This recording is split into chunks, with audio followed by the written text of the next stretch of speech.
এখন আপনাদের মাঝে শেয়ার করব আমার খুবই পছন্দের বরবটি ভর্তার একটা রেসিপি। শুরুতে আমি কিছু বরবটি কেটে ভালো করে ধুয়ে পানির মধ্যে লবণ দিয়ে সিদ্ধ করে নিচ্ছি। এ পর্যায়ে পানিটা শুকিয়ে এসছে, এখন ছেঁকে নিয়ে শুকনো খোলায় টেলে নিব। তো শুকনো খোলায় ভালো করে টেলে নিয়েছি। অফ ক্যামেরাতে কিছু শুকনো মরিচও টেলে নিয়েছিলাম। এখন পাটায় শুকনো মরিচগুলো বেটে নিয়েছি, টেলে রাখা বরবটি এবং সাথে অল্প পরিমাণে লবণ দিয়ে নিচ্ছি। যেহেতু সিদ্ধ করার সময় আমি লবণ দিয়েছিলাম, এজন্য এখন অল্প পরিমাণে লবণটা দিয়ে নিচ্ছি। লবণটা আপনাদের টেস্ট অনুযায়ী কম বেশি করে নেবেন। আমি পাটায় মিহি করে বেটে নিচ্ছি।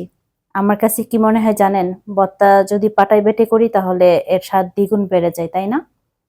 এ পর্যায়ে কিছু কুচানো ধনিয়া পাতা বেটে নিয়েছি, কিছু পেঁয়াজ কুচি বেটে নিয়েছি। সবকিছু ভালো করে বেটে নিয়েছি। এখন অল্প পরিমাণে সরিষার তেল দিয়ে নিব। সরিষার তেল দেওয়াতে ভর্তার টেস্টটা আরো বেশি বেড়ে গেছে।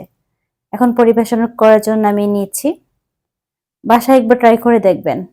দেখতে কেমন লাগছে জানি না, তবে খেতে কিন্তু মাশাআল্লাহ আলহামদুলিল্লাহ অনেক বেশি টেস্ট ছিল।